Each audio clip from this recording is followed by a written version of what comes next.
February 25th, 2014, and we are interviewing George Joe Jimenez. And Joe was born April 22nd, 1948 in Harlingen. Harlingen, Texas. My name is Cheryl Walker, and I'll be interviewing Joe. Joe, could you state for the record what war and branch of service you served in? I was United States Air Force. Okay. What was the last rank you wore? E6. 6. Okay. For the record, would you like to share your history and your story? Well, it depends on what you're going to ask me. Let's just talk. Okay. Okay. I can talk when I'm free at ease. Okay. Like I was telling you about, I was in the 563rd Squadron, and the pilots were, all rated me, and they were pilots. They all flew a minimum of 100 missions over North Vietnam. Some flew more, and they were quite a group. They were quite a group of guys. I had a lot of respect for those kind of guys because they used to hang out with us. They played sports with us, basketball, football, whatever was around. We played, and then we'd have occasion to have beer bus and what have you. We'd get to gambling, and they'd be right there with us, And rank was always thrown out the window. Rank was never discussed. The officers wanted to be called by their nicknames. Except for when the commander was around, then you had to call the pilots by rank or by name or what have you, but that's only when the commander was around. If it wasn't around, hey, Joe, hey, la, la, we're back to normal here, And then I like that because they didn't care about that. Major Chambers, Bob Chambers, he was from Chicago. He went to the University of Bradley, got went to ROTC, found out he had enough to qualify as a pilot, and next thing you know, he was in Vietnam, in Thailand, And I met a guy one time named Doc Blanchard. Doc Blanchard was a Heisman Trophy winner at West Point. But he was a commander at, I think it was Takli Air Force Base in Thailand. I met him one time. And we had another pilot named, I'm going to give you a history here. A guy named Leroy J. Manor. Leroy J. Manor was a F-105 pilot. And he also served mass. Yes, he could. But he's in the history annals because one time, around 1969, 70, somewhere in there, there was a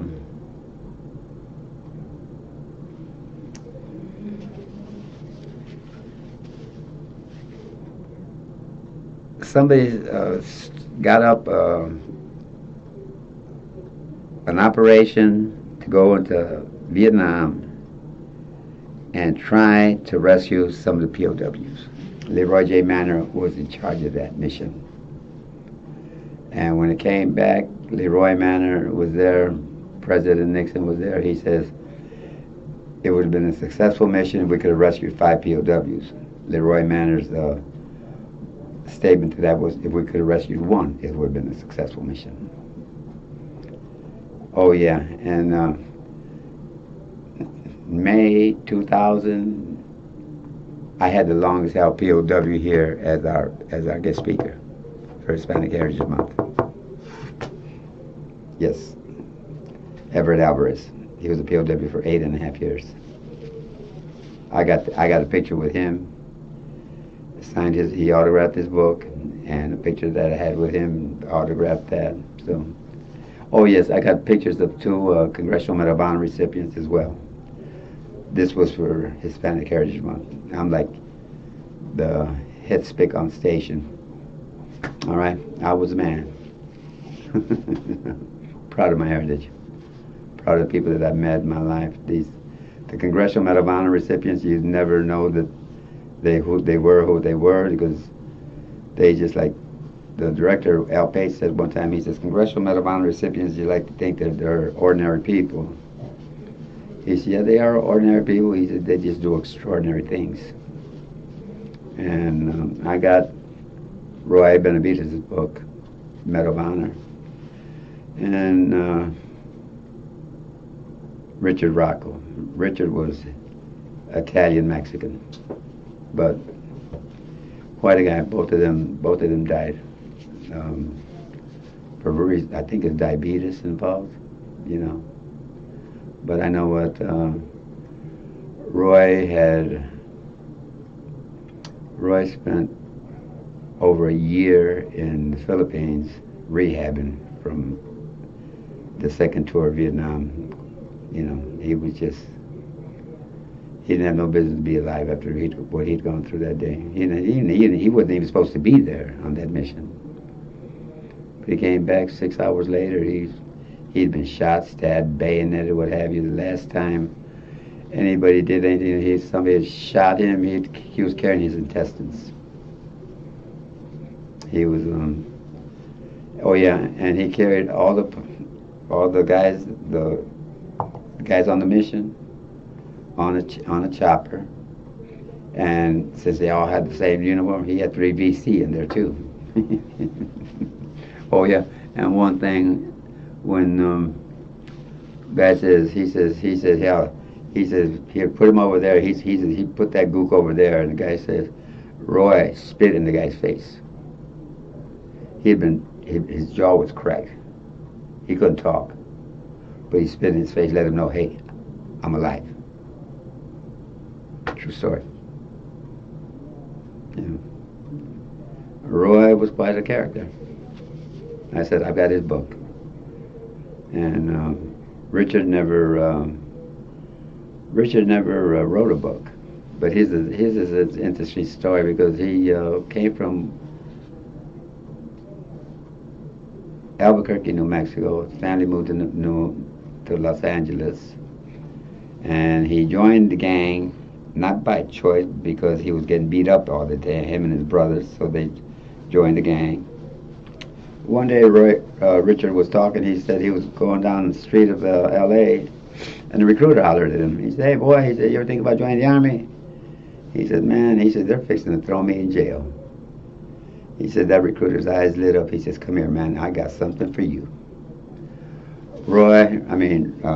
Richard ended up staying, I think it was 16 or 18 years as an enlisted man, and I think 6 years as a warrant officer. That's when he received his Congressional Medal of Honor. So. How long were you in the service? 12 years. 12 years. 12 years, 2 months, 15 days. They gave me an assignment that I had to turn down. But see, this was right here at this VA.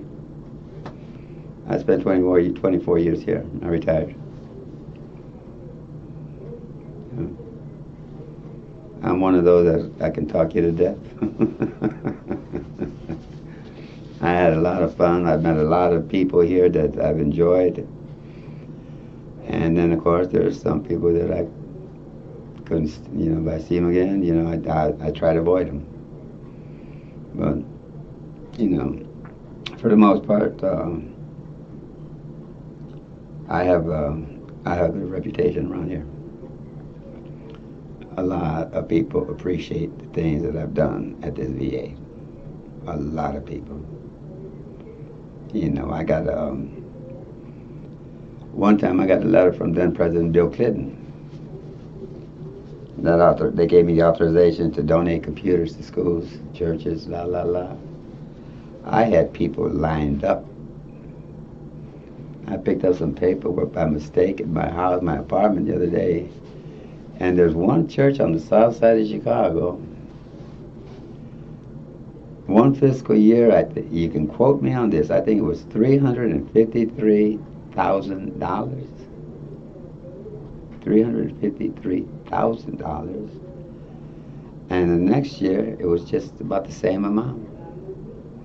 There was a guy downstairs from IRM, a guy named Randy Smith, that volunteered his time down on the south side, and he was putting all these things back together for these people, this church, school, you know. I never got anything from Bishop Carter, but at one time, you could, on my wall, I had like 14, 15 plaques, people showing appreciation. So like I told you, I'm well known. I'm well known. From the patients to the director there. You'll find out I can go 5 feet. Somebody, hey Joe, blah, blah. Somebody knows me, you know. So I make myself known. You know, of course that's crazy because at one time I was very much an introvert. But that all changed. Now I'm very, outward, you know, and but I for the most part, I've enjoyed everything. Most people that I've met here, you know, I joined the EEO because I knew that I was going to have fun with that. With as being a member of the EEO, I was always you're obligated to help. What's the EEO? Equal opportunity. Okay. And I was a Hispanic coordinator. And I was obligated to help the Black History, the Asian Pacific, or whoever, you know. The Filipino women always came to me because I could sell. I sell raffle tickets, donuts, cookies, whatever they had, whatever the nurses was having, I was there, you know. So like I said, it was fun for me to just help, you know, just doing something, you know. So and that's kind of, like I said, Cheryl, you know, I can't go 2 feet. Hey Joe, somebody knows me, you know. Where all were you stationed? I was stationed in Wichita, Kansas, for roughly 4.5 years. I went to the Philippines for 4 years. Got stationed in San Angelo, Texas, Goodfellow Air Force Base. Oh, while I was in Wichita, we were on alert all the time. Our squadron was the whole base, for that matter. The squadron, the fighter squadron people, we were on alert. We were mobile. Wherever those F-105s went, we went with them. And somewhere around 1971, the USS Pueblo had been captured in North Korea. We were on alert, and for 3 weeks, we could go nowhere. Chow hall, mailroom, the exchange, you get some cigarettes or whatever. You weren't allowed to leave the base. The pilots were on lockdown. They couldn't go nowhere. They were, you know, sleeping, ready to fly. We were ready to go. We had our B-1 bags on the runway. We were ready to go. 3 weeks later, they called it off, but we were ready. What was in your B-1 bags? Our uniforms. We were told, don't bring no civilian clothes, man. M16s were lined up. Yeah. See, we had what they call a war readiness spares kit that was like $2.5 million. That had anything from a cotter pin to screws to computers, air turbine motors, anything that aircraft required. We had it, you know. We had it big aluminum bins, and we had pallets and blah. We'd tie everything down. Boom. When those aircraft, we went even to go to another station. We had to inventory everything. When we come back, that we had, I think it was 10 or 12 days. It might have been 15. Been a long time. But that was a lot of work there. Break everything down, come back, blah, blah. And I'm talking about, nails, screws, cotter pins, blah, blah. Air hoses, the computers, blah. We had a lot of fun. It was a lot of work, but we had fun, And our whenever we left, whether it be California, New Mexico, the pilots made sure that they took care of it. They had a big bus, beer bus for us. They fed us. They did their jobs and we did our jobs for them. We had, like I said, we had a lot of fun. One time they had about 300 of us in the base gym. We got into a fight with another squadron. That was George Air Force Base, so, somewhere in 1968. We had stuff like that, But like I said, for the most part, we had a lot of fun. We traveled, and where was the best place that you traveled? Philippine Islands, bar none. Oh, and I like Thailand too. I like Thailand, and the Philippines was an afterthought. I got lucky. I had an assignment. I was going to get out. My supervisor said, Joe, he says, man, he says, give it a thought, man. You don't want to read this. He said, it can use you here.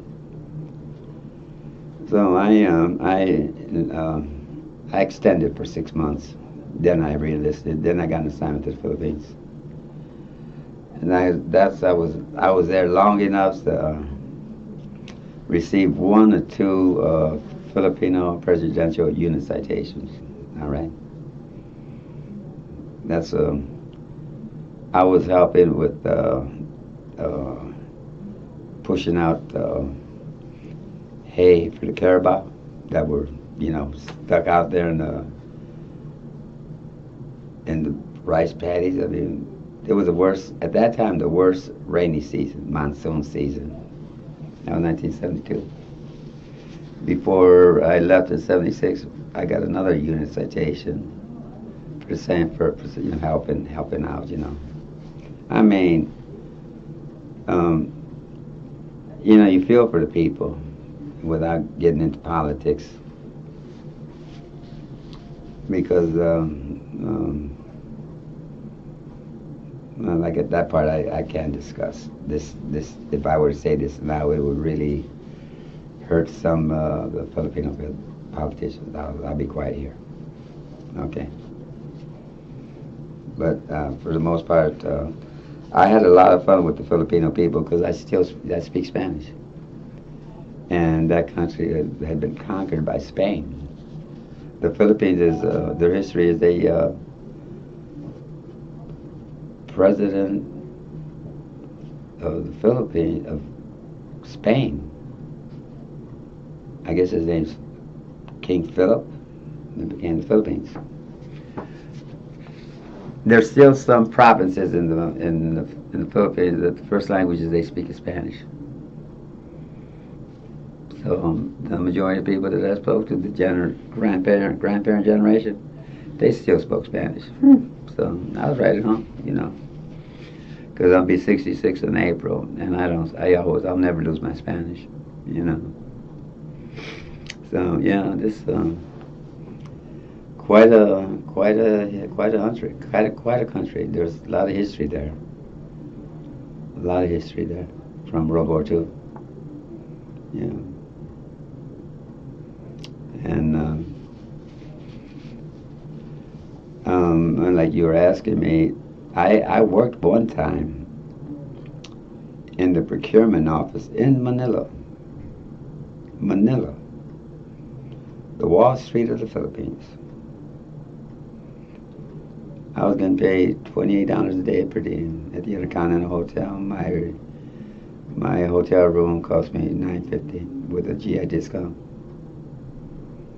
And then I was getting $350 a month for clothing allowance. You know, you could get a pair of pants made for like $7. And like I said, the people were so friendly. It was unbelievable. It was just, you know, I'm going to find a way to get back there. Believe me, somehow, some way, I'm going to find a way to get back. So, but a day don't go by, I don't think about the Philippines. I left a girlfriend over there. I don't know what happened. But somehow or another, I lost her. But now that I'm thinking about making a run out this within the next 6 months, you know. I got divorced out here. I married a woman out here. She just wasn't right, you know. But that's history. My heart was always on that. Well, she's not a young girl no more. She's like, I think she's like 4 years younger than me, and I'll be 66 in April. So I've always thought about her. That woman's that's the only woman that was ever loyal to me. Okay, and I'm married to two different. I married to a white woman one time and a black woman the next, and it just didn't work, you know. The second time, that was a waste of a marriage. But this time here, I was a straight dude. I can honestly just look at you and say I was a straight guy. I never played on my wife. I had the opportunities. One thing about this VA is there's Peyton Place is etched in these walls, and I know because I had buku opportunities. But like I said, God's my witness. But like I said, I had a lot of fun here. You know, I got recognized and what have you. You know, it's. But like I said, I've had quite a few. I've had a lot of good times. A lot of good times. Now, what all do you do here now? I'm retired. You're retired. I retired 4 years ago. I was handling on occasion, and this is one of those instances where, I mean, a lot of those instances where property, like excess property would become available, and it was my job to report that property to GSA in Chicago. And we're talking about chairs, desks, credenzas, bookcases, file cabinets. I used to have to make a report, all that, send that all to GSA in Chicago. Then they'd come back and they say, okay, Joe, if they couldn't transfer to another state or federal agency, they would normally get back to me and say, Joe, you can donate it, destroy it, or discard it. I couldn't see that. I always donated. That's how come, like I said, I got all these awards and presentations, you know. A lot of people appreciate that, you know. And I, for one, I could not understand why somebody would rather destroy this stuff when it's the taxpayers' money that's paying for this. All right? So, like I said, I've had a lot of fun. I met a lot of people. I had a guy came here from. We used to have bid sales. I can't remember his name. I can remember that I asked him to bring me a T-shirt, anything that said Virginia, because that's where he was coming from. And he brought me a T-shirt that had D-Day. He said his grandfather was there. Whether that's true or not, I don't know. But he was kind enough to send me a T-shirt like that. He said, Joe, the next thing I'm bringing you is a hat. I said, I don't wear hats, man. Save that one. But I had that T-shirt. If I'd have thought about it, I would have wore it today. Believe me. That's one of those T-shirts I don't wear all the time. And like I said, I can remember instances where people came from Alabama. One guy came from, I want to say, Idaho. He brought his son. And he says they're going to be he says, can I keep that property here? I said, oh, sure. You know, he said he wanted to take his son down to the Museum of Science and Industry, down to the aquarium, stuff like that. I said, yeah, don't worry about that, man. So he's going to take his son in his pickup truck and take the computer. It was a big, you know, it was a pill counting computer. And I said, yeah, I'll leave this here. You come back, man, we'll be ready to roll for you. He said, sure, Idaho. So I've had some interesting people. I've met some interesting people. I really have. You know, and like I said, I'll talk you to death, you know. And with this job of mine, I had fun, you know. And, yeah. I had a lot, like I said, my job involved get the gab. Yeah. You know, that's something. So, you know, I can tell you a true story. I was in Lowry Air Force Base. I was going to management school. I was stationed in Texas at that time. And I met a guy in class that we went through these classes when we were students, high school.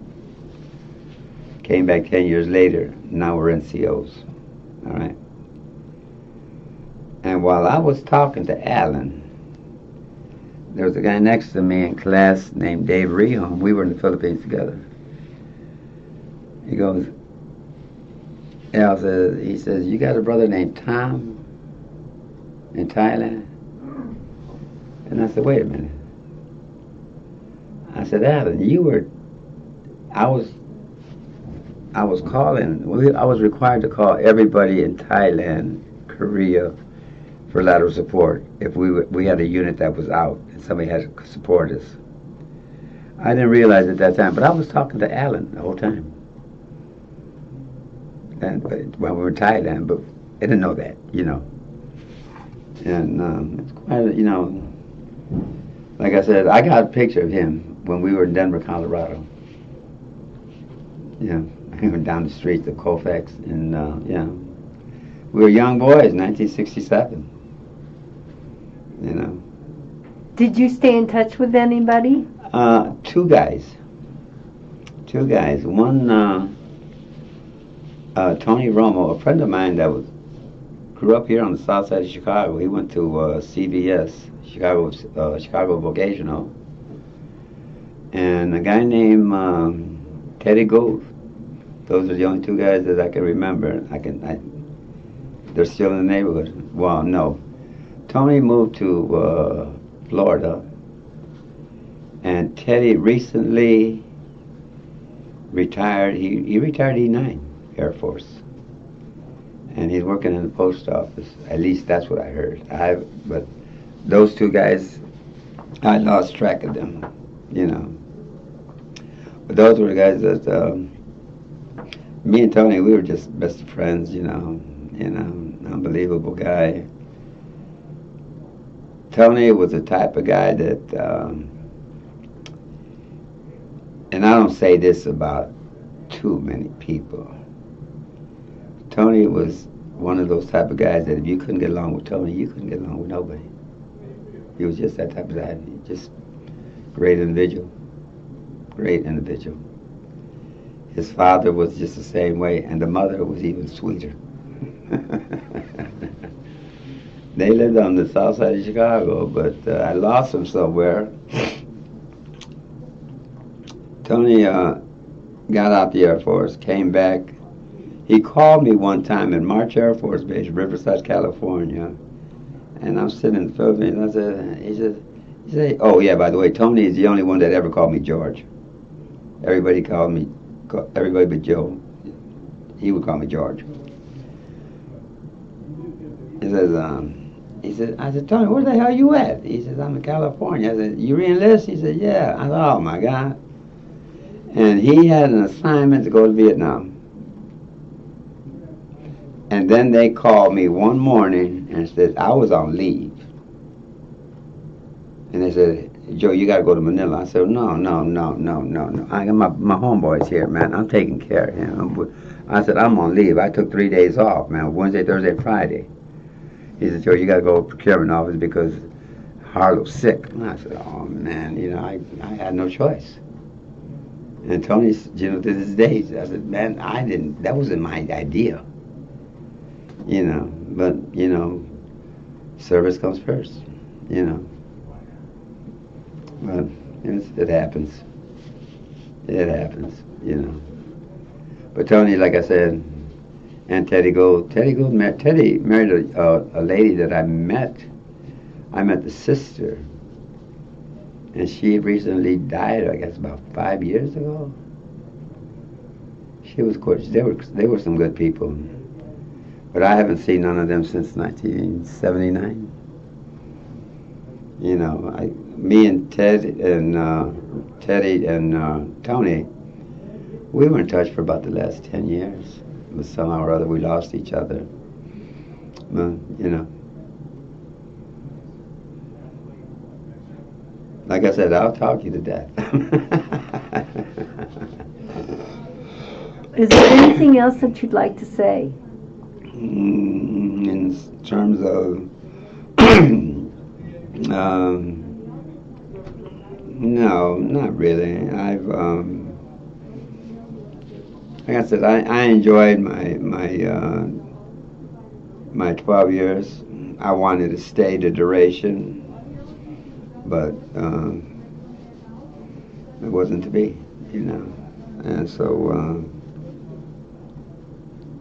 I will say that when I joined the Air Force, it was just to do 4 years and get out.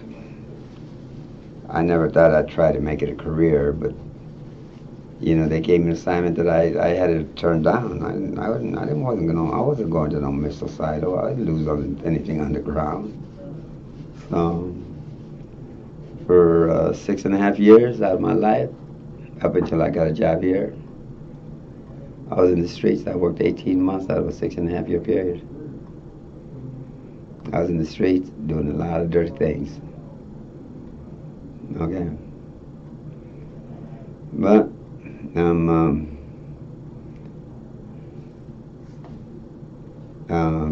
like I said, I transformed myself when I got a job here in 1986, and here I am. I'm 60. Oh yeah. Back on June 14th, 04, I was pronounced dead at my desk. True story.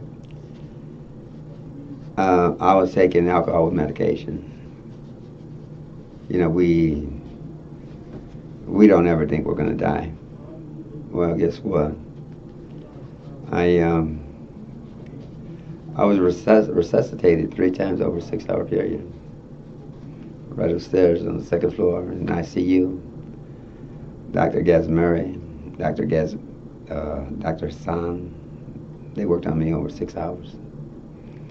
And I've been alcohol free for almost 10 years too. So I'm not taking no accolades for that. It's just because I was just being, we veterans, we don't ever think we're going to die. So that was basically what happened, And well, like I said, it's been almost 10 years. June will be 10 years since I've had a drink,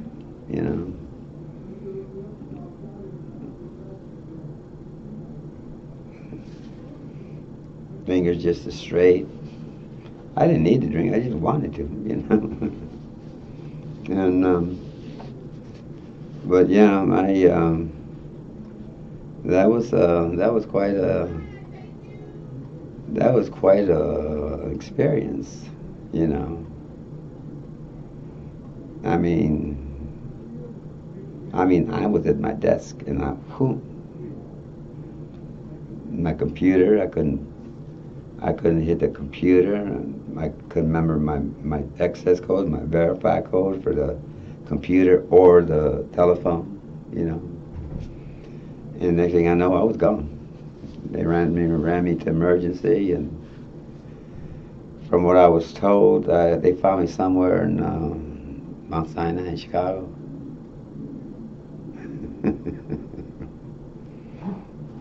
Quite a guy. Quite a guy. Like I said, I quit being stupid. Believe me, I quit being stupid. I'm not that. I'm still happy-go-lucky. Don't get me wrong. But I'm not. I'll never do what I did, you know. And expect to be, you know, alive. I'll never do what I did before. Never. God gave you another chance. I'm not throwing it away. Okay? So, yeah, that's something. So, where are we at, Cheryl? Well, at this time, I'd like to thank you for your time. Okay. And for giving me the opportunity to hear your story. Oh, I had fun. And I would like to thank you for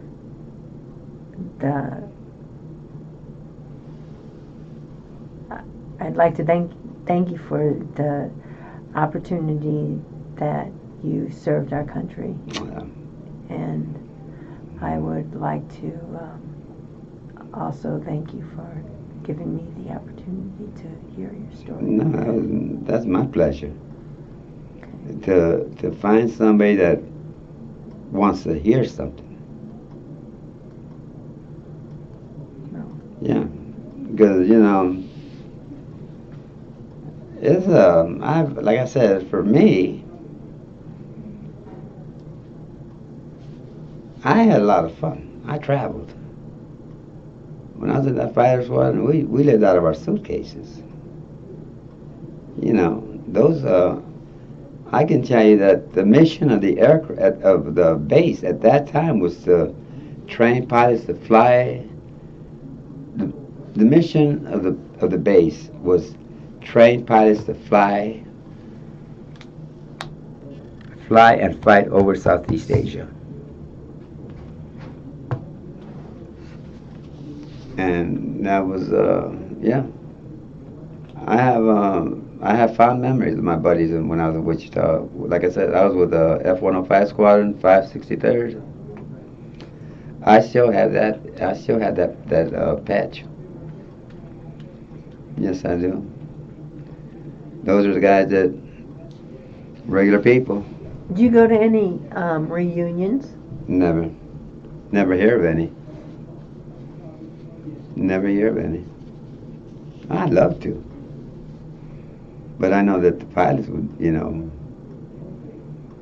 I don't think they, you know, they would be, you know, would want to get involved with anything like that, because they were trained to accept death in such a manner that they wouldn't even talk.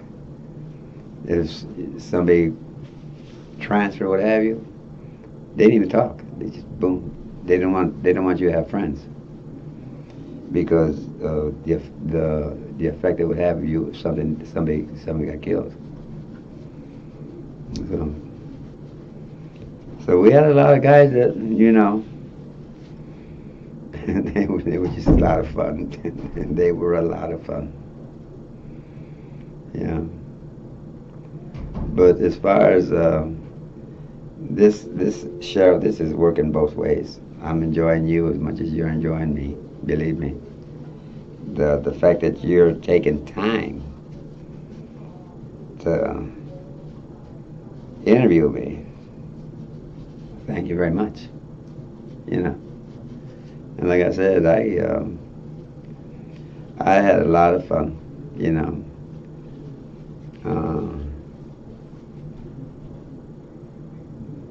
and I met, like I said, there was a couple of people. Please understand one thing: I don't miss the military. I miss the camaraderie, the hanging out with the guys, and you got my back, I got yours. You know, we were the only family we knew. Just like here. You know, we're family. You know, it's a bond. My ex-wife, nobody in her family would talk to me. Okay, that's their problem. That's not mine. But there was a cousin, an uncle named Cornelius. Everybody called him Knie. Turned out Knie served in Vietnam. I'm not Vietnam, but Korea. I mean, World War II in Japan. In the Philippines during World War II. Now, he was showing me his pictures, and I'm showing mine, you know.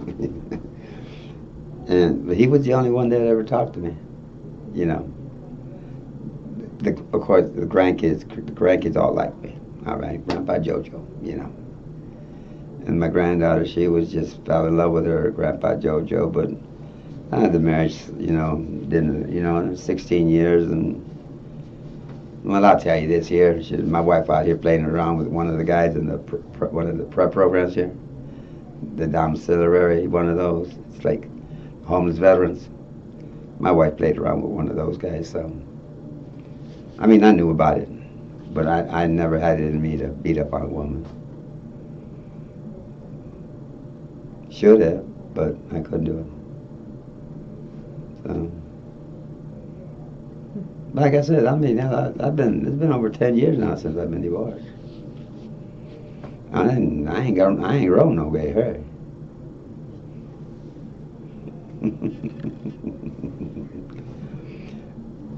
This is it. I have whatever gray hair you find, there ain't a whole lot. I don't use Grecian formula. That's a true story. Yeah, I'll tell you. Ah, shoot, I don't know what else to say, you know, I mean, you stick around me long enough, something will come up. You'd wait for that, would you? I've had a lot of